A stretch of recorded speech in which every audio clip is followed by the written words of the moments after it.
مرکزی مسلم لیگ آئی اور آتے ہی لوگوں کی بڑی تعداد آپ سے رجوع کرتی نظر آ رہی ہے، آپ بائکیں بانٹ رہے ہیں۔ سیاست میں تو آج ہماری آمد ہوئی ہے، لیکن یہ خیر اور فلاح کا کام ہم پچھلے 28-30 سال سے کر رہے ہیں۔ سیاست کے میدان میں قدم رکھ کے اس دور میں شامل ہو جانا کہ جہاں طلب اور اصل منزل محض اقتدار ہے، تو کیا آپ نہیں سمجھتے کہ یہ فیصلہ آپ کا آئندہ آنے والے وقتوں میں غلط بھی ثابت ہو سکتا ہے؟ دیکھیں، مجھے امید ہے کہ انشاءاللہ ہمارا یہ فیصلہ صحیح ثابت ہوگا۔ ہماری ٹاپ سے لے کر باٹم تک جتنے بھی لوگ ہیں، اگر ان کو آپ دیکھیں گے تو وہ عام لوگ ہیں، ان میں جاگیردار نہیں ہیں، سرمایہ دار نہیں ہیں۔ ایک مذہبی جماعت جو کہ سیاسی میدان میں کام کرنے لگی ہے، اس سے جو پہلے کی مذہبی جماعتیں ہیں، میں بات کر رہا ہوں جمعیت علماء اسلام کی، جماعت اسلامی کی، کیا آپ سمجھتے ہیں کہ آپ کا ان سے کوئی مقابلہ بنتا ہے؟ ہم ان میں سے کسی کو بھی اپنے مد مقابل نہیں سمجھتے۔ ابھی جو حالیہ انڈیا کے ساتھ ہماری جنگ ہوئی اور جس میں انڈیا کو عبرتناک شکست سے دوچار کیا پاکستان نے، کیا آپ سمجھتے ہیں کہ اگر آپ کی حکومت آ جاتی ہے تو آپ انڈیا کو لگام ڈالنے میں کامیاب ہو پائیں گے؟ ہم دعوے کرنے کے عادی نہیں ہیں، دعوے کرنے جب وقت آئے گا تو انشاءاللہ اللہ کی توفیق سے دنیا دیکھ لے گی۔ انڈیا نے پاکستان کے ساتھ تو جو اپنی ذلت اٹھائی سو اٹھائی، لیکن جو ظلم و ستم کی داستان وہ گزشتہ 78 سال سے مقبوضہ کشمیر میں رقم کر رہا ہے، مرکزی مسلم لیگ اس حوالے سے کیا لائے عمل اختیار کرے گی اگر اسے اقتدار کی گدی یا ہما پہ بٹھا دیا جائے؟ مجھے امید ہے انشاءاللہ کہ کشمیر پورا کا پورا، سارا کا سارا پاکستان کا حصہ ہوگا انشاءاللہ۔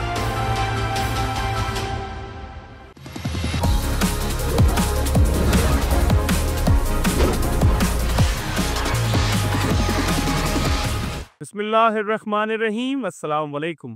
پوڈ کاسٹ ایٹ 5 کے ساتھ آپ کا میزبان طلحہ انور حاضر خدمت ہے۔ جب بات آتی ہے سیاست کی تو سیاست کے ساتھ عوام کے مسائل بھی ذہن میں آتے ہیں، اور ان مسائل کے حل کے لیے کام کرنے والے بہت سے لوگوں کے ساتھ آج کل ایک نام کراچی اور سندھ کی سطح پہ بہت حد تک نظر آ رہا ہے، اور یہ نام ہم اکثر جگہوں پہ دیکھتے ہیں۔ اس نام کو ہم جانتے ہیں مرکزی مسلم لیگ کے حوالے سے، کہ ایک نئی جماعت جو کہ کچھ ہی دنوں سے غالباً کام کرنا شروع ہوئی ہے، لیکن اس وقت شہر کے اندر اس کی ایک بڑی فالوئنگ نظر آنے لگی ہے۔ اس پہ بات کرنے کے لیے آج ہمارے ساتھ اس جماعت کے مرکزی نائب صدر اور صوبہ سندھ کی صدارت بھی جن کے پاس ہے، جناب فیصل ندیم صاحب ہمارے ساتھ محو گفتگو ہے۔ آئیے ان سے بات چیت کا آغاز کرتے ہیں۔ السلام علیکم صاحب۔ وعلیکم السلام، بہت بہت شکریہ آپ کا۔ کیسے ہیں جناب؟ اللہ کا شکر ہے۔ فیصل بھائی، مرکزی مسلم لیگ آئی اور آتے ہی لوگوں کی بڑی تعداد آپ سے رجوع کرتی نظر آ رہی ہے، آپ بائکیں بانٹ رہے ہیں، آپ قرضے فراہم کر رہے ہیں، آپ دیگر کام کر رہے ہیں، آخر کہاں سے یہ سب کچھ بانٹ رہے ہیں؟ عمومی طور پہ تو سیاسی جماعتیں لیتی ہیں، آپ نے نیا سلسلہ شروع کر دیا، لوگوں کو چنچی رکشے دے رہے ہیں، لوڈر دے رہے ہیں، یہ معاملہ کیا ہے آخر؟ دیکھیں، اس کی بنیادی وجہ یہ ہے کہ ہم سیاست میں تو آج ہماری آمد ہوئی ہے، لیکن یہ خیر اور فلاح کا کام ہم پچھلے 28-30 سال سے کر رہے ہیں۔ تو 28-30 سال کا جو ایکسپیرینس ہے ہمارے پاس، اور یہ کہہ لیں کہ اہل خیر لوگوں کی ہمارے ساتھ جو محبت ہے اور اس کے بعد ہمارے اوپر اعتماد ہے، اللہ کے فضل کے ساتھ اس کے ساتھ یہ سب کچھ بڑی آسانی کے ساتھ ممکن ہے۔ اور اس کے بعد ایک اور بھی چیز یہ دیکھ لیجئے کہ یہ سب کچھ دیکھنے کے بعد لوگوں کے ذہن میں جو میرا خیال ہے کہ سوال آتا ہوگا کہ اس کے لیے اتنے سارے فنڈز اور ساری چیزیں جو ہیں ان کا کہاں سے انتظام کیا جاتا ہے۔ تو یہ ایک پورا سسٹم ہے، اس سسٹم کے تحت یہ کام کیا جاتا ہے۔ موٹر سائیکلز اگر ہم لوگوں کو دیتے ہیں تو انسٹالمنٹ پہ دی جاتی ہے، اور یہ ضرور ہے کہ فرض کریں کہ بازار میں اگر وہ موٹر سائیکل 1,24,000 25,000 کی میسر آتی ہے تو ہم اس کو سبسڈی کے ساتھ 1,03,000 روپے کی دیتے ہیں، اور اگر آپ انسٹالمنٹ پہ لینے کے لیے جائیں تو 1,70,000 اور 75,000 کی ملتی ہے، ہم 1,03,000 روپے کی دیتے ہیں۔ تو اس کے پیچھے جو وجہ ہے وہ آپ یہ کہہ لیں کہ موٹر سائیکل بنانے والے جو لوگ ہیں ان کے ساتھ ہمارا معاہدہ اس طرح کا ہے کہ جس میں ہم ان سے یہ سبسڈی حاصل کرتے ہیں، اور سبسڈی حاصل کرنے کے بعد اس کو عوام کی طرف منتقل کر دیتے ہیں۔ تو اسی طرح کی دیگر بہت ساری چیزیں، اور اس میں جو میں نے بنیادی بات آپ کو عرض کی ہے کہ ایک عرصہ ہوا ہے ہمیں یہ سارے کام کرتے ہوئے، تو سیاست میں آنے کے بعد ہمارے پاس بنیادی طور پر یہ سمجھا جاتا ہے کہ سیاستدانوں کا صرف ایک کام ہے، یعنی جب وہ حکومت میں ہوں گے تب کچھ کام کیا جائے گا، اور جب وہ اپوزیشن میں آ جائیں گے تو صرف بیان دیں گے۔ ہم ایسا نہیں سمجھتے، ہم یہ سمجھتے ہیں کہ آپ کی ذمہ داری ہے اس ملک کے ایک ذمہ دار شہری ہونے کی حیثیت میں، اور آپ کو چاہیے کہ آپ کسی بھی حیثیت میں موجود ہیں تو لوگوں کی خیر و فلاح کا کام آپ جاری رکھیں۔ ہمارے ایک بھائی ہیں، ان کا ایک جملہ میں آپ کو بیان کرتا ہوں، وہ ہمیشہ ایک بات کہتے ہیں کہ آپ لوگوں کی خدمت کیے چلے جائیں تو سیاست تو خود بخود ہو جائے گی. تو بس یہی سمجھ لیں کہ یہی ہمارا وتیرہ ہے اور یہی ہمارا اللہ کی طرف سے اللہ کی جو ہے نا توفیق سے انداز ہے، اس میں یہ کام ہم کیے چلے جا رہے ہیں. سر جیسا کہ آپ نے کہا کہ گزشتہ 28 سال سے آپ لوگوں کے ساتھ منسلک ہیں اور دیگر فلاحی کاموں کے ساتھ ملک کے لیے بھی کام کر رہے ہیں، مگر جیسا کہ آپ نے کہا کہ گزشتہ 2 ڈھائی سال کے عرصے سے مرکزی مسلم لیگ کے پلیٹ فارم سے کام کر رہے ہیں، تو کیا وجہ تھی کہ آپ نے اس سیاسی میدان میں قدم رکھا اور کیا وجوہات تھیں جب آپ کے پاس عوامی پذیرائی تھی اور لوگوں کی آپ کے ساتھ ایسوسیشن تھی، ان کی حمایت آپ کے ساتھ تھی، تو پھر اس سیاست کے میدان میں قدم رکھ کے اس دور میں شامل ہو جانا کہ جہاں طلب اور اصل منزل محض اقتدار ہے، تو کیا آپ نہیں سمجھتے کہ یہ فیصلہ آپ کا آئندہ آنے والے وقتوں میں غلط بھی ثابت ہو سکتا ہے؟ دیکھیں مجھے امید ہے کہ انشاءاللہ ہمارا یہ فیصلہ صحیح ثابت ہوگا، اور اس کا سبب یہ ہے کہ ہم ایک عرصے سے، میں نے آپ کو کہا کہ یہ کام کر رہے ہیں. ہم ایجوکیشن میں کام کرتے ہیں، ہم ہیلتھ میں کام کرتے ہیں، مختلف قسم کی جو قدرتی آفات آتی ہیں ان میں کام کرتے ہیں، زلزلوں اور سیلابوں میں کام کرتے ہیں. اچھا، اس کے بعد اگر ایک اور بھی چیز آپ ہماری انشاءاللہ العزیز دیکھیں گے تو ہماری ٹاپ سے لے کر یہ جو کہہ لیں باٹم تک جتنے بھی لوگ ہیں، اگر ان کو آپ دیکھیں گے تو وہ عام لوگ ہیں، ان میں جاگیردار نہیں ہیں، سرمایہ دار نہیں ہیں. تو جاگیردار سرمایہ دار نہ ہونے کے سبب ہم عام لوگوں کے حالات و واقعات کو جانتے ہیں، ان کے مسائل کو جانتے ہیں بہت اچھے طریقے سے. اصل جو مسئلہ بنائے، ہم نے اپنے اسکولز بنائے، ہم نے اپنے ہاسپٹلز بنائے، ہم نے اپنی کلینکس بنائی، لیکن ایک احساس جو مسلسل ہمارے ساتھ تھا وہ یہ تھا کہ یہ سب ہونے کے باوجود ہم لوگوں کے مسائل نہیں حل کر پا رہے. اس کی وجہ یہ ہے، میں آپ کو سب سے بڑی مثال دوں گا، چونکہ میرے پاس صوبہ سندھ ہے اور سندھ کے حالات کو میں زیادہ بہتر طور پر جانتا ہوں اور بیان کر سکتا ہوں. سندھ حکومت کے پاس 45,000 اسکول ہیں. یعنی اگر ان 45,000 اسکولوں کو درست طریقے سے، یعنی میں کہتا ہوں کہ چلایا جائے، جو بجٹ آپ کا موجود ہے ایجوکیشن کا، اس کو ان اسکولوں پر درست طریقے سے خرچ کیا جائے، یہ جو گھوسٹ اسکول ہے ان کو ختم کیا جائے، گھوسٹ اساتذہ ہیں ان کو ختم کیا جائے، بدعنوانی اور بددیانتی کو ختم کیا جائے، تو میں یہ سمجھتا ہوں کہ اگر وہ 45,000 اسکول درست طریقے سے انشاءاللہ العزیز اگر حرکت میں آ جاتے ہیں، بچوں کو درست طریقے سے جو تعلیم ہے وہ فراہم کی جاتی ہے، تو پھر یہ بڑے بڑے پرائیویٹ اسکولز اور ان سب کی ضرورت نہیں رہے گی. تو ہم اسی طرف گئے ہیں کہ مقصد آپ یہ کہہ لیں کہ NICVDs کی بھی بات ہو رہی ہے، جنا ہاسپٹل کی بھی بات ہو رہی ہے، سول ہاسپٹل کی بھی بات ہو رہی ہے، لیکن اگر آپ ان ہسپتالوں میں چلے جائیں تو آپ کو دکھائی دے گا. میں نے ابھی ایک خبر پڑھی کہ جنا ہاسپٹل میں ایک صاحب جاتے ہیں، ان کو بتایا جاتا ہے کہ آپ کسی سیویئر قسم کی بیماری میں اس وقت مبتلا ہیں، لیکن آپ کا جو آپریشن ہے وہ 2 سال بعد ہوگا. تو 2 سال بعد آپریشن کے لیے وہ صاحب میں اثر ہوں گے یا دنیا سے جا چکے ہوں گے. تو ہمیں جو بات سمجھ میں آئی ہے کہ وہ BHUs یعنی بیسک ہیلتھ یونٹس جو ہیں، جو دیہات میں موجود ہیں، جو چھوٹے شہروں میں موجود ہیں، THQs کی بات کر لیں، DHQs کی بات کر لیں، تو ان تمام تر چیزوں کو ٹھیک کرنے کے لیے ضروری ہے کہ امانت داری اور دیانت داری جو ہے اس کو رواج دیا جائے. تو ہم یہ تو ضرور ہوتا ہے، آپ دیکھ لیجئے کہ وہ لوگ جو ہماری طرح ابھی سیاست میں نہیں آئے لیکن میں کہتا ہوں خدمت کے پلیٹ فارم پر موجود ہیں، جب آپ ان کے ساتھ بیٹھیں گے تو ان تمام تر مسائل کی نشاندہی کرتے ہوئے آپ کو دکھائی دیں گے. لیکن ہمارے پاس اس کا حل کیا ہے؟ حل کی طرف کوئی بھی نہیں آتا. جب آپ حل کی طرف آئیں گے نا تو پھر آپ کو اس میدان کارزار اور میدان پرخار میں لازمی طور پر کودنا پڑے گا، اور یہ کام ہم نے کر لیا. فضل صاحب، آپ نے بات کی لوگوں کی خدمت کی، اور جو آپ نے بات کی کہ اکثر جو کہ لوگوں کے لیے علاج کی موجود جگہ ہیں وہاں پہ 2 2 سال بعد نمبر آتا ہے، اس بات میں کوئی دو رائے نہیں ہے، مگر کیا آپ نہیں سمجھتے کہ ایک مذہبی جماعت جو کہ سیاسی میدان میں کام کرنے لگی ہے، اس سے جو پہلے کی مذہبی جماعتیں ہیں، میں بات کر رہا ہوں جمعیت علماء اسلام کی، جماعت اسلامی کی، اور جو دیگر مذہبی جماعتیں ہیں، کیا آپ سمجھتے ہیں کہ آپ کا ان سے کوئی مقابلہ بنتا ہے؟ کیونکہ وہ سیاسی میدان کے چیمپئن ہیں، گزشتہ کئی سالوں سے کئی دفعہ مشیر بھی رہے ہیں، وزیر اعظم کے عہدے تک بھی پہنچے ہیں، لیکن اب آپ ایک نئی سیاسی جماعت ہیں، آپ نے اپنا طریقہ کار جمہوری طریقے سے اپنانا کا آغاز کر دیا ہے. کیا آپ سمجھتے ہیں کہ آپ ان کو ٹف ٹائم دے پائیں گے؟ دیکھیں میں نہیں سمجھتا کہ ان میں سے کوئی بھی ہمارے مد مقابل ہے. ہم ان میں سے کسی کو بھی اپنے مد مقابل نہیں سمجھتے، اور نہ ہی ہم نے ان کو سوچ کر اپنے کام کا آغاز کیا ہے. میں تو اس سسٹم کو اپنے مد مقابل سمجھتا ہوں کہ جو میرے ملک کو چاٹ رہا ہے. یعنی میں اس سسٹم کو اپنے مد مقابل سمجھتا ہوں کہ جس نے 78 سال گزرنے کے باوجود اس ملک کو اپنے پیروں پر جو ہے وہ کھڑا ہونے نہیں دیا ہے. یعنی وہ سسٹم جو ہے، میں تو اس کے مقابلے کے لیے سمجھنے کے میدان میں آیا ہوں. میری جماعت اس کے جو ہے نا مقابلے کے لیے میدان میں آئی ہے. تو دوسرے لوگ بھی میں سمجھتا ہوں کہ جد و جہد کر رہے ہیں. ہم کسی کی جد و جہد کا انکار نہیں کرتے، اس کو ڈینائی نہیں کرتے. ٹھیک ہے جی، لیکن ہم اپنے اللہ کی توفیق سے انداز میں یہ سمجھ لیں کہ پاکستان کو سنبھالنے کے لیے اور سنبھال کر سنوارنے کے لیے اللہ کے فضل سے میدان میں آئے. ہمارے پاس ایک بڑی ٹیم موجود ہے، ہمارے پاس بہت بڑا ایک آپ یہ کہہ لیں کہ فیلڈ کا ایکسپیرینس موجود ہے. پاکستان کے ہر حصے میں گوشے میں ہمارے پاس اپنے لوگ، اپنے ساتھی موجود ہیں. پھر ان کی ہسٹری ہے کہ انہوں نے ہر طرح کے مسائل میں الحمدللہ اس ملک کے لوگوں کا ساتھ دیا ہے. تو ہم تو یہ سمجھ لیں کہ پاکستان کی بھلائی اور خیر و فلاح کے لیے میدان میں آئے. اور پھر کہتا ہوں کہ کسی بھی جماعت کو اپنے مد مقابل نہیں سمجھتے. پاکستان کا وہ نظام، وہ سیاسی سسٹم، وہ سیاسی کلچر کہ جو پاکستان کو آگے بڑھانے میں ناکام دکھائی دے رہا ہے آپ کو، اس سیاسی کلچر میں سے بدعنوانی، بددیانتی، یعنی صرف زبانی طور پر نہیں، یعنی آپ یہ کہہ لیں زبانی طور پر نہیں، عملاً اور اس کا عملی طور پر ثبوت جو ہے وہ کس طرح سے دیا جائے گا کہ میں آپ کے سامنے ایک بات عرض کرتا ہوں انشاءاللہ العزیز کہ میں اپنے صدر صاحب خالد مسعود سندھو صاحب کی بات کروں گا، اور اس کے بعد نیچے تک میرا جو ورکر ہے، آپ یہ دیکھیں گے کہ ہماری اپنی ترتیب کیا ہے.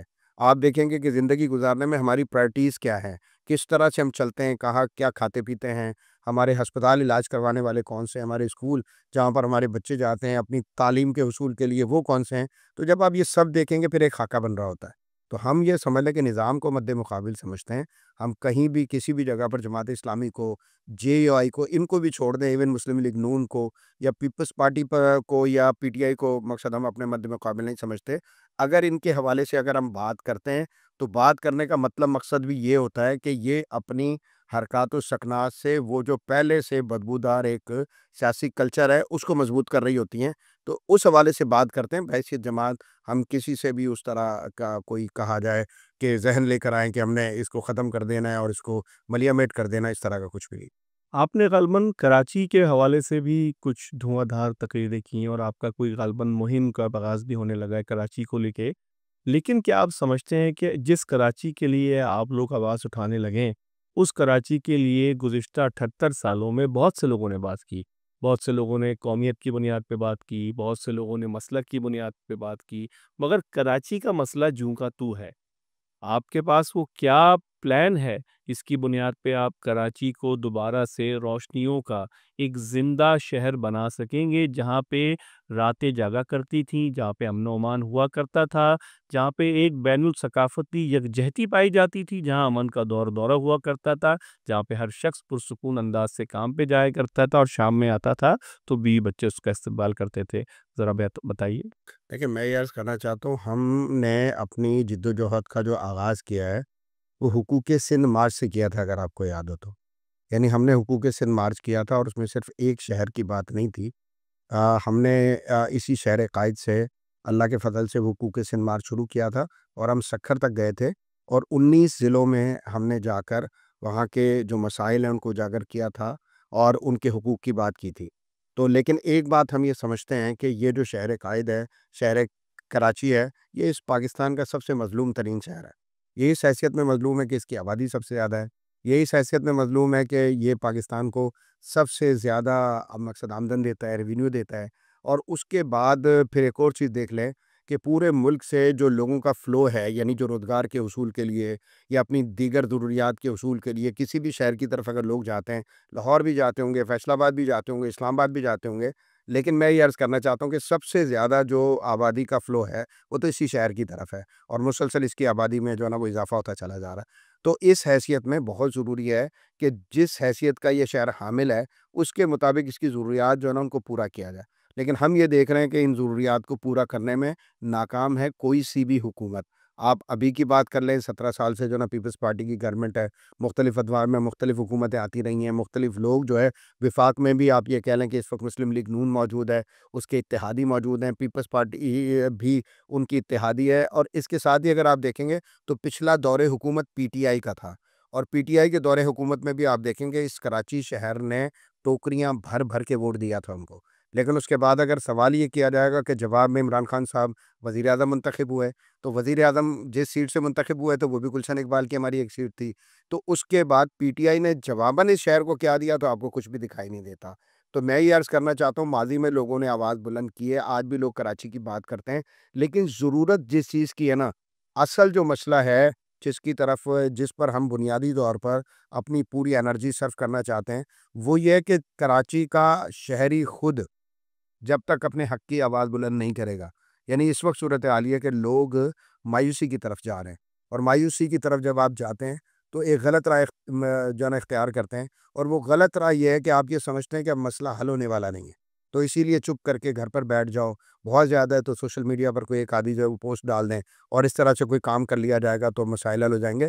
میں یہ سمجھتا ہوں کہ ایسا نہیں ہے. کراچی 3 کروڑ سے زیادہ کا شہر ہے. یہ بھی کراچی کا مسئلہ ہے. یہ بھی کراچی کا مسئلہ ہے کہ آج تک کوئی یہ نہیں بتا سکا کہ کراچی میں رہنے والے لوگوں کی تعداد کتنی ہے. یعنی میں یہ عرض کرتا ہوں کہ دنیا اس وقت جو ہے اپنے جدید ترین دور میں موجود ہے. یعنی آپ یہ دیکھ لیں کہ میں چائنا کو دیکھتا ہوں، دیگر ملکوں کو دیکھتا ہوں. اس وقت صورتحال یہ ہے کہ چائنا کی آبادی لگ بھگ 1.5 ارب کے آس پاس ہے، یعنی 1.4 بلین کہہ لیں ان کی آبادی ہے. تو اس میں ایک بندہ اگر جرم کرتا ہے نا تو فیس ڈیٹیکٹر ان کے پاس موجود ہے.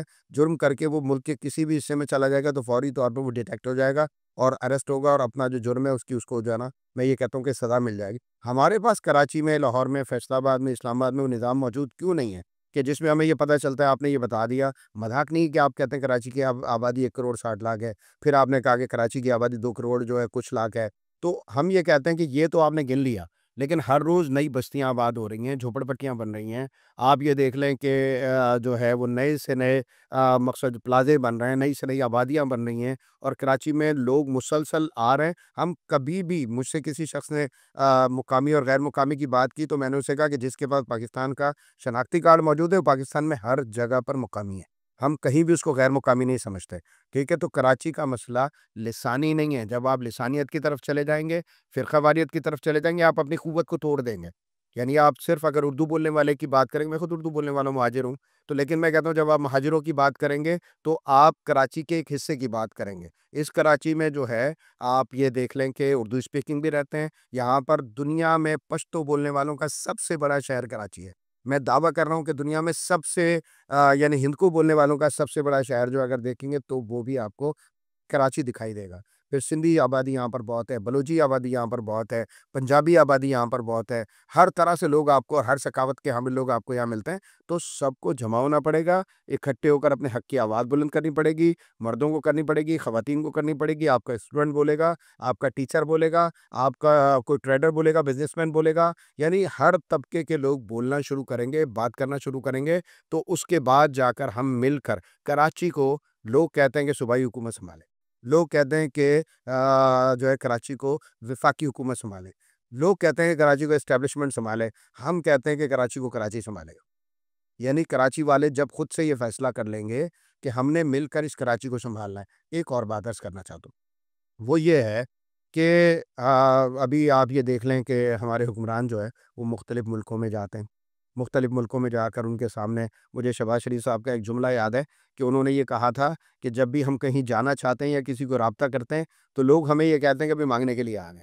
ٹھیک ہے، تو میں یہ عرض کرتا ہوں کہ آپ چھوڑیں، ساری چیزوں کو چھوڑیں، اس شہر کو امن دیں، اس شہر کو امن دیں. آج تک بھی پاکستان کو، اگر پاکستان کی جو اسٹیبلٹی ہے، پاکستان کا جو استحکام ہے، اس میں سب سے بڑا رول اس شہر کا ہے. تو میں یہ کہتا ہوں اس کو امن دے دیں. وہ جو بزنس فرینڈلی ماحول ہوتا ہے وہ یہاں پر دے دیں. لوگ آزادانہ یہاں پر چلتے پھرتے ہوں، کاروبار کام کرتے ہوں، کسی قسم کا ان کو مسئلہ نہ ہو. یہ سسٹم ایک ہمارے پاس ماشاءاللہ سندھ میں موجود ہے، آپ اچھی طرح جانتے ہیں. اس کو ختم کریں، بھتہ خوری کو ختم کریں، ظلم اور زیادتی کو ختم کریں، اور امن جس کو کہا جاتا ہے، عملی اور حقیقی امن، آپ اس شہر کو دے دیں. میں سمجھتا ہوں آپ کو کہیں بھی جانے کی ضرورت نہیں ہے. یہ کراچی، جیسے میں نے کہا تھا کہ کراچی کو سنبھالے گا. میرا دعویٰ ہے کہ کراچی پاکستان کو بھی سنبھالے گا انشاءاللہ. کراچی ایک ایسا شہر بن چکا ہے کہ جہاں کی جس سڑک پہ بھی آپ چلے جائیں آپ کو سوائے مٹی اور دھول کے کچھ نہیں ملتا. یہی حال کم و بیش پورے پاکستان میں ہے. آپ تو سیلاب میں بھی کام کرتے ہیں، آپ تو قدرتی آفات میں بھی آگے آگے رہتے ہیں. کیا آپ کو لگتا ہے کہ اس سیاسی میدان میں، اس میں آپ کو محض چند سال ہی ہوئے ہیں، آپ جو دعوے کر رہے ہیں اس پروگرام میں بیٹھ کے، کیا آپ کے ساتھ وہ عوامی حمایت، وہ عوامی ووٹ، وہ عوامی جمہور جڑ سکے گا؟ آپ کو ووٹ کی صورت میں اپنا حکمران دیکھنا پسند کرے گا جو کہ ایک مذہبی لبادے میں ہے؟ کیا لوگ لبرل آپ کو سپورٹ کریں گے؟ کیا وہ چاہیں گے کبھی ایک مذہبی مولوی نما شخص ان کا حکمران ہو جائے جو ان کو تمام تر اسلامی ضابطوں کے مطابق ڈھال دے؟ کہ آپ کے پاس وہ پلان ہے جس کے اندر غیر مسلم بھی فٹ ہوتا ہے، جس کے اندر لبرل بھی فٹ ہوتا ہے، جو عورت کو بھی آزادی دے گا اور جو نوجوان کو بھی امپاور کرے گا؟ دیکھیے میں یہ عرض کرنا چاہتا ہوں کہ لوگوں کو اس بات سے غرض نہیں ہے کہ آپ کی داڑھی ہے یا نہیں ہے. لوگوں کو اس سے کوئی غرض نہیں. ہمارے پاس اپنی جماعت میں ہر طرح کے لوگ موجود ہیں اللہ کے فضل کے ساتھ. ہماری جماعت میں ہر یعنی فرقے، آپ یہ کہہ لیں کہ مسلک اس سے منسلک لوگ موجود ہیں. ہماری جماعت میں ہر زبان بولنے والے لوگ موجود ہیں. ہماری جماعت کا اپنا اقلیتی ایک ونگ موجود ہے. مسلم ویمن لیگ کے نام سے ہمارا خواتین کا ایک فعال شعبہ موجود ہے. تو یہ ساری چیزیں تو ہمارے پاس جو ہے نا پہلے سے موجود ہے. اور ایک اور بات میں یہ عرض کرنا چاہتا ہوں، لوگوں کو اپنے مسائل کا جو حل ہے لوگ اس کی طرف جاتے ہیں. لوگوں کو اس سے فرق نہیں پڑتا کہ آپ کی داڑھی ہے یعنی اس سے ان کو کوئی فرق نہیں پڑتا. اگلی جو بات میں عرض کرنا چاہتا ہوں کہ پاکستان کی سیاست کو اگر دیکھیں گے، یہ داڑھی رکھنا یہ میرا اپنا ذاتی معاملہ ہے. تو بالکل اسی طریقے سے مسجد میں جانا، عبادت کرنا اور زکوٰۃ دینا، نماز پڑھنا وغیرہ، یہ سارا میرا اپنا ذاتی معاملہ اللہ کے فضل کے ساتھ. تو لیکن ایک بات میں عرض کرنا چاہتا ہوں، کیا یہ پاکستان کی سیاست میں آپ نے مقصد مستقل ہوتے دیکھا یا نہیں دیکھا کہ عمران خان صاحب خطاب کر رہے ہوتے ہیں اور برابر سے جو ہے وہ سوری صاحب ان کو کہہ رہے ہوتے ہیں کہ اسلامک ٹچ دے دیں. ہمارے یہاں پر جو ہے آج تک اگر آپ دیکھیں گے مقصد جو ہے شہباز شریف صاحب آج اپنے خطابات کو شروع کر رہے ہیں، چاہے وہ اقوام متحدہ میں یا کسی اور جگہ پر ہے، تو وہ وہاں پر یعنی آپ یہ کہہ لیں کہ قرآن کے آیات سے شروع کر رہے ہیں. تو اس کا مقصد یہ ہے کہ سب کو پتہ ہے کہ یہ 97% مسلمانوں کا ملک ہے. ان کو پتہ ہے کہ یہ ایک ایسا ملک ہے کہ جو نظریاتی بنیادوں پر وجود میں آیا ہے. سب کو پتہ ہے کہ ہم نے اگر ہندوستان سے علیحدگی اختیار کی تھی تو اس کا ایک سبب ہمارا دین تھا، دوسری کوئی وجہ نہیں تھی. اگر آپ معاشی بات کریں گے تو معاش تو اس وقت یو پی میں تھا، سی پی میں تھا، بہار میں تھا، دکن میں تھا، دہلی میں تھا، مہاراشٹر میں تھا. ٹھیک ہے جی، یعنی وہ جو ابھی بھی اگر آپ دیکھیں گے یعنی انگریز نے جو چیزیں بنائی تھیں اور جو میں یہ کہتا ہوں انفراسٹرکچر کی بات یا کسی بھی حوالے سے بات کریں تو وہ سب کچھ تو ادھر تھا، ہم چھوڑ چھاڑ ادھر آ گئے. تو اس کا سبب کیا تھا کہ ہم یہ سمجھتے تھے کہ ہمارے بڑے یہ سمجھتے تھے آباء و اجداد کہ ہمیں دین پر عمل کرنے کی مکمل آزادی نہیں ہے، وہ اس پاکستان میں آج حاصل ہے. تو ہم جو پروگرام اپنا لوگوں کے پاس لے کر گئے ہیں اس پروگرام میں اللہ کے فضل کے ساتھ سڑک کی بھی بات ہے، گلی کی بھی بات ہے، محلے کی بھی بات ہے، لائٹ کی بھی بات ہے، گیس کی بھی بات ہے. اس میں جو ہے آپ یہ کہہ لیں انفراسٹرکچر کی بھی بات ہے، اس میں تعلیم اور صحت کی بھی بات ہے، اس میں خواتین کے حقوق کی بات ہے، اس میں اقلیتوں کے حقوق کی بات ہے، نوجوانوں کے حقوق کی بات ہے. یعنی جس زاویے سے بھی اگر آپ کریں گے تو ہمارا مینیفیسٹو اگر آپ دیکھیں گے تو اس میں وہ ساری چیزیں موجود ہیں. تو اب اگلا یہ جو سوال ہے کہ لوگ ہمیں قبول کریں گے یا نہیں کریں گے، تو ہم جد و جہد کرنے کے لیے انشاءاللہ العزیز میدان میں نکلے ہیں اللہ کے فضل کے ساتھ، اور مستقل اس کام کو جاری و ساری رکھیں گے. پاکستان میں اس کی مثالیں موجود ہیں کہ لوگوں نے ایک اپنی جد و جہد کا ایک سلسلہ شروع کیا. کسی کو 22 سال لگیں، کسی کو 25 سال لگیں، کسی کو 26 سال لگیں. تو مقصد یہ کہہ لیں کہ آخرکار اگر آپ یعنی استقامت کے ساتھ اور میں کہتا ہوں کہ درست راستے پر چل کے چیزوں کو لے کے آگے بڑھیں گے تو انشاءاللہ اللہ کے فضل سے مجھے امید ہے کہ پاکستان کے لوگ جو پہلے سے ہمیں جانتے ہیں، پہلے سے ہمیں اچھی طرح پہچانتے ہیں، ہمارے کام کی جو اللہ کی توفیق سے خوبصورتی ہے ان کے علم میں ہے، انشاءاللہ وہ ہمارے ساتھ چلیں گے. فضل صاحب، اس وقت ملک کے جو حالات ہیں وہ یقینی طور پہ بے یقینی سے زیادہ آگے نہیں بڑھ پا رہے. لوگ سمجھتے ہیں کہ یہ جو حکومت اس وقت ملک کے لیے کر رہی ہے یہ احسن اقدام تو ہے مگر شاید دیر پا ثابت نہ ہو.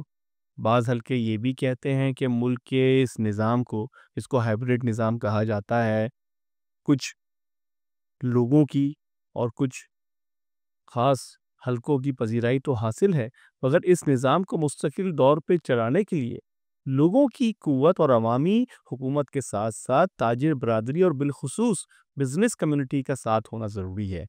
کیا کوئی ایکشن پلان، کوئی ایسا ہنگامی اعلان، کوئی ایسی معاشی پالیسی مرکزی مسلم لیگ لا سکتی ہے جو کہ یہاں کے تاجر کو فوری ریلیف دے سکے، جو کہ ایف بی آر سے پریشان ہے، جو کہ لوکل ٹیکسز سے پریشان ہے، اور جو کہ سب سے بڑھ کے کراچی کا تاجر پھر بطہ خوری کے ساتھ اپنے آپ کو نبر آزما دیکھ رہا ہے؟ ان مسائل کو کیسے کاؤنٹر کریں گے؟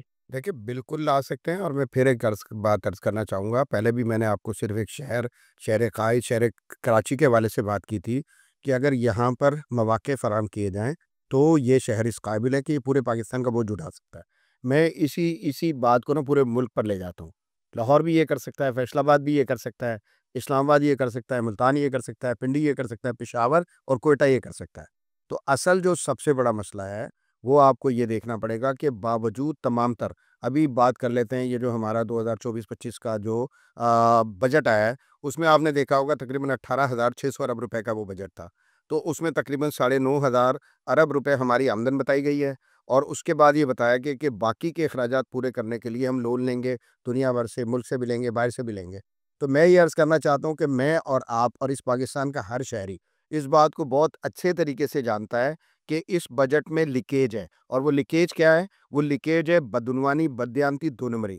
اگر آپ اس کو ختم کرتے ہیں، یعنی آپ جس سے جا کے پوچھ لیں، جو بندہ مقصد کسی جگہ پر، ہمارے یہاں پر یہ کہا جاتا ہے کہ سرکاری ملازم جو ہے نا، وہ دفتر آنے کی سیلری لیتا ہے اور دفتر میں کام کرنے کے لیے کچھ اور لے رہا ہوتا ہے، ٹھیک ہے؟ تو یہ جو چیز ہے، اس کو جب آپ مد نظر رکھیں گے تو صورتحال یہ ہے کہ تقریباً 60 سے 70% اور بعض حالات میں اس سے بھی زیادہ جو ہے، آپ کا روپیہ، آپ کا پیسہ، آپ کا بجٹ، آپ کا ٹیکس کا پیسہ جو عوام کی جیبوں سے کھینچ کر جو ہے زبردستی لیا جاتا ہے، نکال لیا جاتا ہے، وہ بدعنوانی کی نظر ہو جاتا ہے۔ تو میں یہ کہتا ہوں کہ اگر 60 سے 70% ہو رہا ہے تو اس کا مقصد ہے کہ پاکستان پر خرچ ہونے والی جو رقم ہے وہ بہت زیادہ، آپ لگا لیں تو 25 سے 30% ہے۔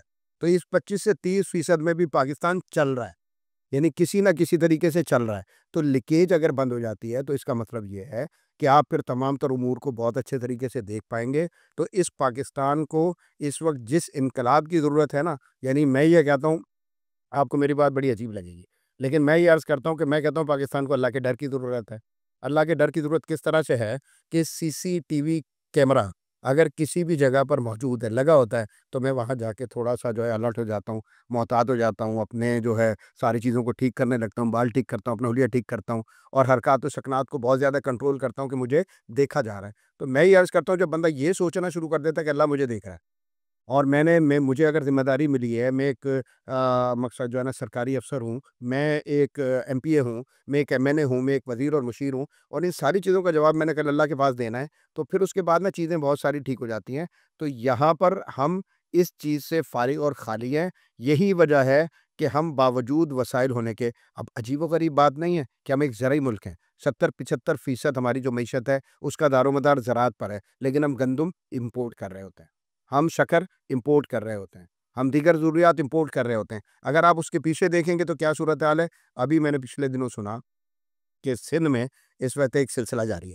وہ سلسلہ کیا جاری ہے کہ سندھ کا ایک بڑا مضبوط گروپ ہے، وہ گروپ وہ ہے کہ جس نے پچھلے دنوں سندھ میں، پچھلے سالوں میں جتنی شوگر ملے تھی سندھ کی، ساری خرید لی۔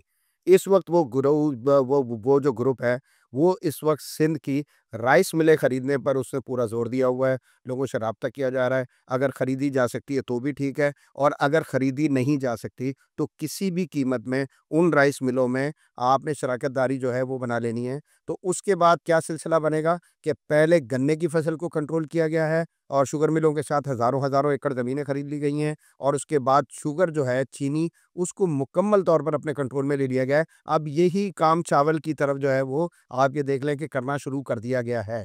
تو اب یہ جو سسٹم ہے کہ جس میں جب چینی آ رہی ہوتی ہے تو ہمیں بتایا جاتا ہے کہ سرپلس ہے، اس وجہ سے اس کو ایکسپورٹ کرنا ضروری ہے۔ جب ایکسپورٹ کر رہے ہوتے ہیں تو بتایا جاتا ہے کہ بین الاقوامی طور پر اس کی قیمتیں اتنی نہیں ہیں کہ جتنا خرچ ہمارا ہو چکا ہے، سبسڈی لیتے ہیں گورنمنٹ سے، اور اس کے بعد جب وہ چینی ایکسپورٹ ہو جاتی ہے تو اس کے بعد ملک میں قلت کا سما ہوتا ہے، اور اس کے بعد پھر یہ کہتے ہیں کہ امپورٹ کرنی ہے، اور پھر اپنے پاس موجود چینی کی قیمتیں اس میں اضافہ کر کے جو ہے وہ بیچ رہے ہوتے ہیں۔ یہ نظام جو ہے، اس نظام کو بدلنے کی ضرورت ہے۔ اس نظام میں جو بڑے بڑے میں یہ کہتا ہوں کہ ذمہ دار ہیں، ان کو گرفت میں لانے کی ضرورت ہے، اور گرفت میں لانے کے بعد ان کے حوالے سے درست ترین جو یعنی فیصلے ہیں وہ کرنے کی ضرورت ہے۔ فیصل صاحب، معذرت کے ساتھ، جو دعوے آپ کر رہے ہیں، آپ سے پہلے میں تو دعویٰ کر ہی نہیں رہا۔ ایک سابق وزیر اعظم بھی کہتے تھے میں جیل میں ڈال دوں گا، تو ایسے بند کر دوں گا، میں یہ کر دوں گا۔ آج وہ بیچارے خود قید و بند کی سوئی اٹھا رہے ہیں۔ یہ تو دیکھیں اس کام کا حصہ ہے، یہ قید و بند اور دیگر ساری جتنی بھی چیزیں ہیں نا، یہ تو اس عمل کا حصہ ہے۔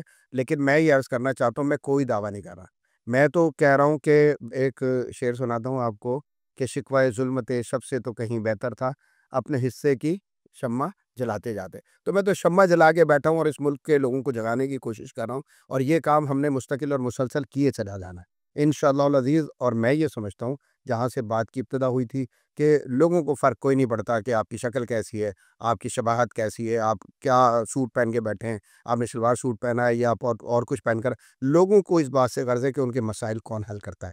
ٹھیک ہے، اور وہ مسائل جو بھی حل کرنے والا ہے وہ اس کی طرف جائیں گے. تو ہم نے انشاءاللہ اپنے سفر کا آغاز کیا، اور ہمارا اللہ کی توفیق سے جو میں یہ کہتا ہوں ٹریک ریکارڈ ہے وہ بتاتا ہے کہ بغیر وسائل کے، بغیر یعنی اقتدار و اختیار کے ہم نے بہت سارا کام کیا ہوا. اچھا فیصل صاحب، ابھی جو حالیہ انڈیا کے ساتھ ہماری جنگ ہوئی اور جس میں انڈیا کو عبرتناک شکست سے دوچار کیا پاکستان نے، اس کے باوجود بھی انڈیا کے دماغ ٹھکانے نہیں آئے، وہ گیدڑ اپنی بھپکیوں سے باز نہیں آیا. کیا آپ سمجھتے ہیں کہ اگر آپ کی حکومت آ جاتی ہے تو آپ انڈیا کو لگام ڈالنے میں کامیاب ہو پائیں گے؟ دیکھیں، ہماری حکومت آئے یا نہ آئے، پاکستان نے ایک دفعہ تو انڈیا کو لگام ڈال دی ہے. یعنی اگر ہم آ جائیں گے پھر تو آپ مقصد بات ہی چھوڑ دینا کہ کیا ہوتا ہے. ظاہر ہے سر، مذاق کریں، آپ آئیں گے تو کیا ہو جائے گا. ایسے میں یہ عرض کرتا ہوں، نہیں ابھی اس طرح کا کوئی ہم دعوے کرنے کے عادی نہیں ہے.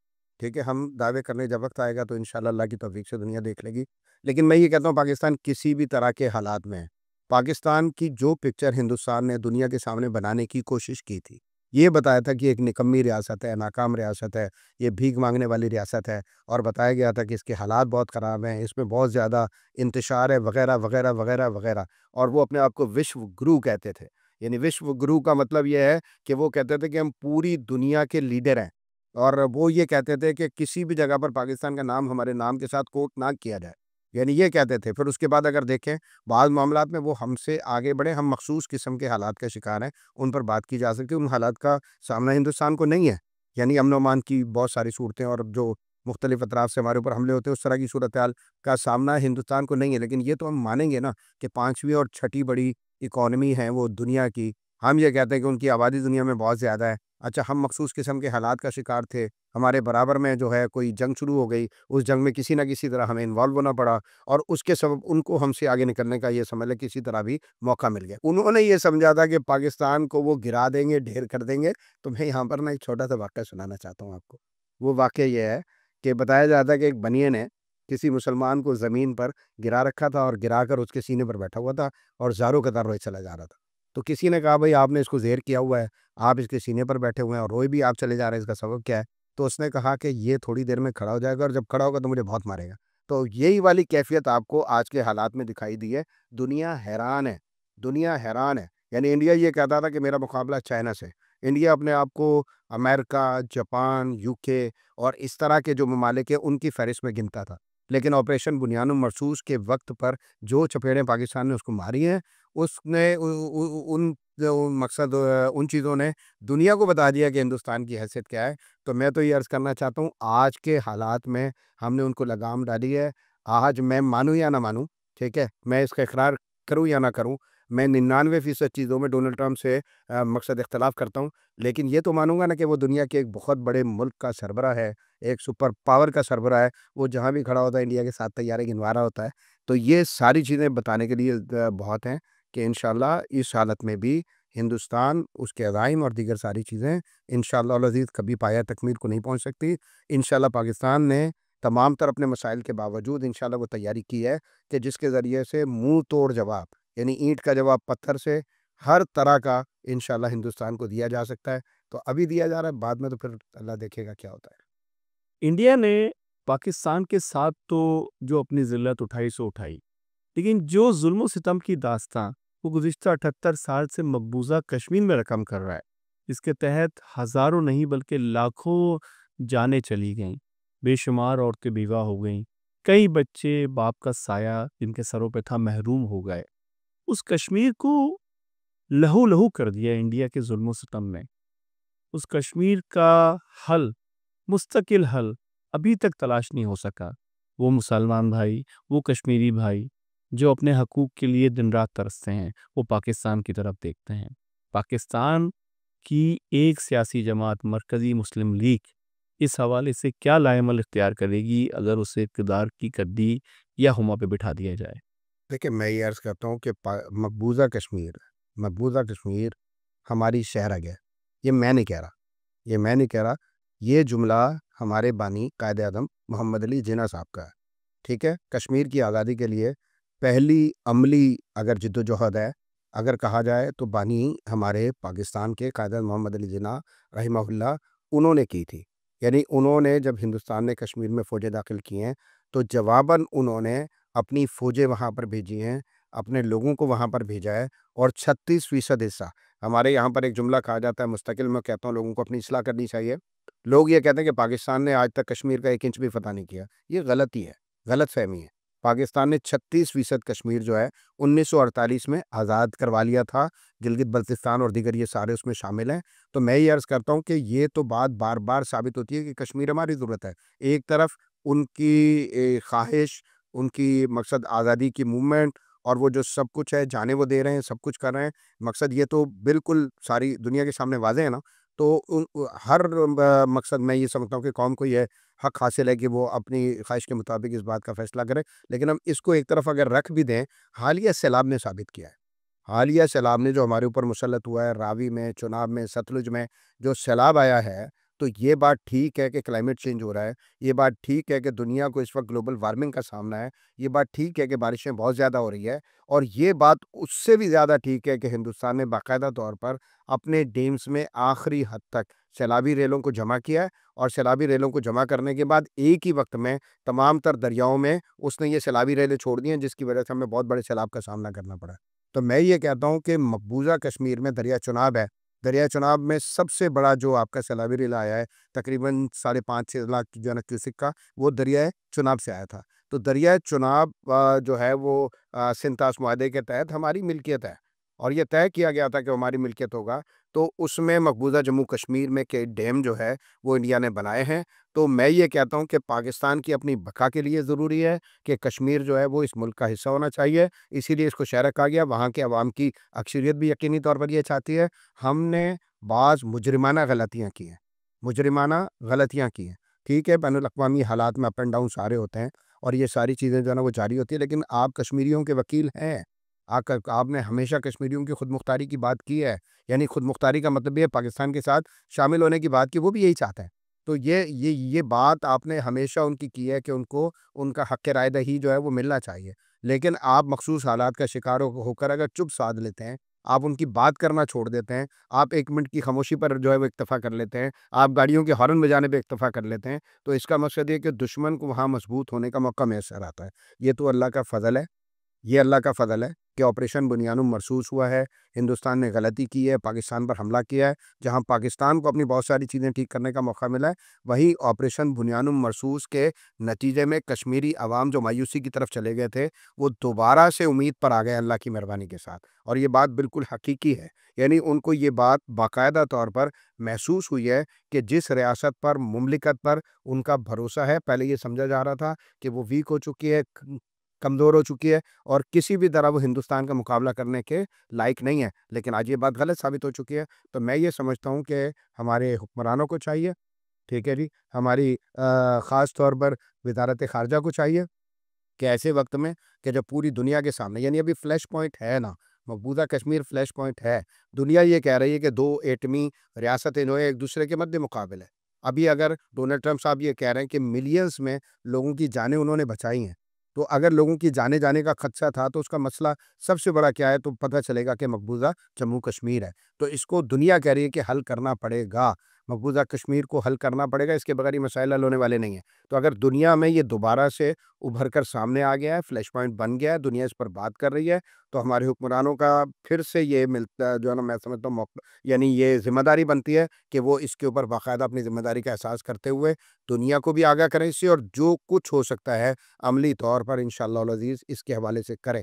تو آپ نے پوچھا ہے کہ اگر جو ہے ہماری حکومت آ جاتی ہے، مرکزی مسلم لیگ کی حکومت آ جاتی ہے، تب کیا ہوگا انشاءاللہ.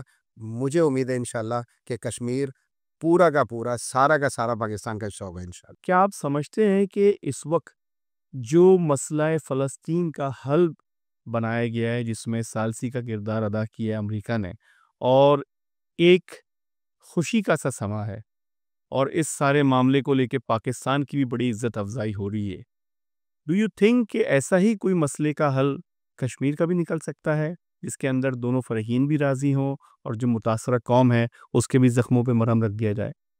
دیکھیں، میں یہ عرض کرنا چاہوں گا کہ کشمیر کے عوام اگر فلسطین والی صورتحال، اور اس میں بہت بڑا ایک جو ہے نا وہ فرق ہے.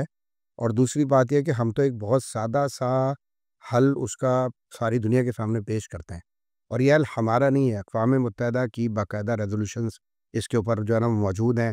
اقوام متحدہ نے یہ کہا تھا کہ یہاں پر استصواب رائے ہونا چاہیے، لوگوں سے پوچھا جانا چاہیے کہ آپ جو ہے کیا چاہتے ہیں۔ تو اگر یہ پوری دنیا نے مل کے طے کر لیا تھا، اقوام متحدہ نے طے کر لیا تھا، تو آپ اس کے مطابق آ جائیں انشاءاللہ۔ میں سمجھتا ہوں کہ پاکستان میں نہ تو ہماری ریاست نے اس سے انکار کیا آج تک، نہ کوئی ایسی جماعت موجود ہے جو کہتی ہے کہ یہ نہیں ہونا چاہیے۔ یعنی ہم تو صرف ایک بات عرض کرنا چاہتے ہیں کہ یہ جبر کے ساتھ جو کچھ آپ نے مسلط کیا ہوا ہے نا، آپ دیکھیں نا کہ کشمیر کی کل آبادی لگ بھگ ہے تقریباً 1 کروڑ، اور 1 کروڑ پر آپ نے 8 لاکھ فوج مسلط کی ہوئی ہے۔ صرف آپ کی جو ایل او سی ہے، لائن آف کنٹرول، اس پہ 3.5 لاکھ فوج موجود ہے۔ تو یہ اگر آپ دیکھیں ہر 10 لوگوں پر، ان 10 لوگوں میں سے بھی اگر آپ جموں کی آبادی کی طرف جائیں گے تو وہاں پر ہندو بھی رہتے ہیں، دیگر اور لوگ بھی رہتے ہیں، تو میں پھر ان کو شامل کر لیتا ہوں کہ ہر 10 لوگوں پر ایک سپاہی آپ نے مقرر کیا ہوا۔ تو یہ ریشو تو پوری دنیا میں کہیں نہیں ملتا۔ تو ہم یہ کہتے ہیں کہ اس کا بہت آسان حل ہے۔ جس طرح ابھی دنیا جمع ہوئی ہے، دنیا نے جمع ہو کر کچھ فیصلے کیے ہیں، تو آپ جو ہے مقبوضہ جموں کشمیر کا بھی اسی طرح سے فیصلہ کر لیں۔ انڈیا کا سب سے بڑا مسئلہ کیا ہے؟ انڈیا کا سب سے بڑا مسئلہ یہ ہے کہ وہ کہیں دنیا کے ساتھ بیٹھنا نہیں چاہتا، وہ کسی فورم پر آنا نہیں چاہتا، وہ کسی فورم پر مقبوضہ جموں کشمیر کو زیر بحث نہیں لانا چاہتا۔ اور پاکستان نے ہمیشہ جو ہے وہ اس بات کی باقاعدہ جو ہے وہ کوشش کی ہے کہ اس پر بات ہونی چاہیے، بیٹھنا چاہیے، بیٹھ کر کوئی حل نکالنا چاہیے۔ تو بالکل اگر مقصد انڈیا راضی ہوگا تو یہ ہو سکے گا انشاءاللہ۔ فیصل بھائی، پاکستان کی جو حکومتیں ہیں وہ ہمیشہ سے انڈیا کے لیے آواز بلند کرتی رہی ہیں اور سفارتی رابطہ کاری کے ذریعے اس مسائل کے حل کے لیے اور عالمی فورم پہ آواز اٹھاتی رہی ہیں۔ کیا مرکزی مسلم لیگ اقتدار میں آنے کے بعد سفارتی رابطہ کاری کے ذریعے ہی مسئلہ کشمیر کا حل تلاش کرنا چاہے گی، یا کوئی اور راستہ بھی آپ کے ذہن میں ہے؟ دیکھیں، میں یہ عرض کرنا چاہتا ہوں کہ ہم کسی بھی طرح سے سفارتی رابطہ کاری، مذاکرات، مل بیٹھنا، بات کرنا، بات چیت کے ذریعے حل نکالنا، اس کے انکاری نہیں ہے، کسی بھی طور اس کے انکاری نہیں۔ ہم کہتے ہیں ابتدا اسی کے ساتھ ہونی چاہیے۔ دیکھیں، سب سے زیادہ میں کہتا ہوں کہ میں اگر کسی کو فالو کرتا ہوں تو اللہ کے رسول محمد علیہ الصلوۃ والسلام۔ تو جب میں محمد رسول اللہ صلی اللہ علیہ وسلم کو دیکھتا ہوں تو مدینے میں جا کر اللہ کے نبی میثاق مدینہ کرتے جو یہودیوں کے ساتھ ہوا، اللہ کے نبی صلح حدیبیہ کرتے ہیں، اور صلح حدیبیہ ان لوگوں کے ساتھ تھی جو متواتر جنگیں لڑ رہے ہیں اللہ کے رسول کے ساتھ، اور علیہ الصلوۃ والسلام اور آپ کے صحابہ رضی اللہ عنہم کو شہید کر رہے ہیں۔ اللہ کے نبی پر انہوں نے ظلم کی داستانیں رقم کی، لیکن اس کے باوجود جہاں مسلمانوں کے یعنی اجتماعی مفاد کی بات ہوئی آئی تو اللہ کے نبی بیٹھ گئے ان کے ساتھ، اور بیٹھ کے آپ نے ایک حل نکالا۔ تو ہم یہ کہتے ہیں کہ اگر مذاکرات کے ذریعے سے، بات چیت کے ذریعے سے، اور کسی کو ثالث بنا کر بات کرنے سے مسئلے کا حل نکالا جا سکتا ہے تو اس میں کوئی حرج نہیں ہے۔ لیکن اگر بھارت ڈھٹائی کا مظاہرہ کرتا ہے اور بھارت یہ کہتا ہے کہ ہمارا ٹو ٹنگ ہے، اور پھر میں کہتا ہوں کہ مقبوضہ کشمیر سے آگے بڑھ کر اب اگر آپ ان کی مینٹلٹی دیکھنا چاہیں گے تو مجھے بتائیں کہ اب بھارت نے اپنی جو ہے وہ پارلیمنٹ میں اکھنڈ بھارت کا نقشہ آویزہ کیا یا نہیں کیا؟ یہ میں تو نہیں کہہ رہا، یہی کام اسرائیل نے کیا، گریٹر اسرائیل کی صورت میں یہی کام بھارت نے کیا ہے۔ تو وہ تو مقبوضہ کشمیر کو چھوڑ کر جو ہے ایران، افغانستان، برما، نیپال، بنگلہ دیش، ہمارا ملک، ان سب کی بات کر رہے ہیں کہ ان سب کو ہم نے مقصد جو ہے جبری طور پر اپنے یعنی بھارت میں شامل کرنا ہے۔ تو ایسے ملک کے ساتھ مقصد اگر یہ مذاکرات کسی طور پر وہ مقصد اس کی بات ماننے کے لیے تیار نہیں ہوتے تو پھر اگلے کام بھی کرنے چاہیے۔ فیصل ندیم صاحب، آپ اس وقت ایک نو آموز سیاسی جماعت ہیں۔ اس سیاسی میدان میں جو سیاسی جماعتیں موجود ہیں وہ اپنا وسیع تجربہ رکھتی ہیں پارلیمانی سیاست کے حوالے سے۔ پارلیمانی سیاست کے اندر جوڑ توڑ بھی ہوتا ہے، مفاہمیت بھی ہوتی ہے، اور بعض جگہ کمپرومائزز بھی ہوتے ہیں۔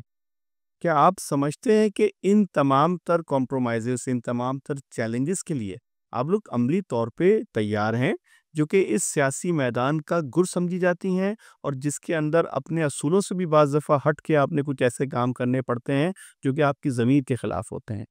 دیکھیں، بنیادی اصول اور ضابطے جو ہیں ان کو تو انشاءاللہ ہم چاہیں گے کہ ہمیشہ وہ برقرار رہیں، ٹھیک ہے؟ لیکن اس میں نا دو طرح کی چیزیں ہیں۔ مقصد میں یہ عرض کرنا چاہتا ہوں، میں اپنے بھائیوں کو یہ کہتا ہوں کہ جب بھی کسی انفرادی شخص اور جماعت، ان دونوں کے باہم مفادات کا مسئلہ ہوگا تو جماعت کو ہمیشہ فرد پر جو ہے وہ فوقیت دی جائے گی۔ بالکل اسی طرح سے میں اپنے ساتھیوں کو کہتا ہوں کہ جب جماعت اور ریاست یعنی یہ کہہ لیں ملک کی تمام عوام، بلکہ یوں کہہ لیں کہ ملک کے جو 24-25 کروڑ عوام ہیں ان کے مفاد کی بات ہوگی، باہم آپس میں تو ہم یہ کہیں گے کہ جماعت پر 24-25 کروڑ جو عوام ہے ان کے مفادات کو لازمی طور پر فوقیت دی جائے گی. ایسی سچویشن ہو تو بات بالکل اور ہوتی ہے، لیکن اس سے ہٹ کر بنیادی اصول اور ضابطہ اس کو مد نظر رکھ کے انشاءاللہ العزیز بات چیت. تو میں تو آپ کے سامنے ابھی ہندوستان کی بات کر رہا ہوں، تو یہاں تو ہم کسی کو اپنا آپ یہ کہہ لیں کہ ہدف نہیں سمجھتے، کسی کو اپنے مد مقابل نہیں سمجھتے، دشمن نہیں سمجھتے. میں نے آپ کے سامنے وضاحت کی ہے کہ ہم تو سسٹم کی بات کر رہے ہیں کہ سسٹم جو ہے ہمارا بالکل بدبودار ہو چکا ہے، پرزہدہ ہو چکا ہے، اس کو بدلنا چاہیے، بدعنوانی 2 نمبری کو ختم کرنا چاہیے، صاف ستھرے لوگوں کو سامنے جو ہے نا وہ لے کر آنا چاہیے. ہم یہ بات کریں، لیکن بحیثیت سیاسی جماعت ہم کسی کو بھی اپنا دشمن نہیں گردانتے. جب دشمن نہیں ہے تو بیٹھیں گے بھی، بات بھی کریں گے، انشاءاللہ حل بھی نکالیں گے. آپ کی خدمت میں میرا آخری سوال فیصل صاحب یہ رہے گا کہ اس مرکزی مسلم لیگ کے پلیٹ فارم سے آنے والے اگلے بلدیاتی انتخابات میں کیا ہم آپ کو شہر کراچی کے حوالے سے کچھ خدمت کرتے دیکھ پائیں گے، یا یہ شہر مزید تنزلی کا شکار ہوتا رہے گا؟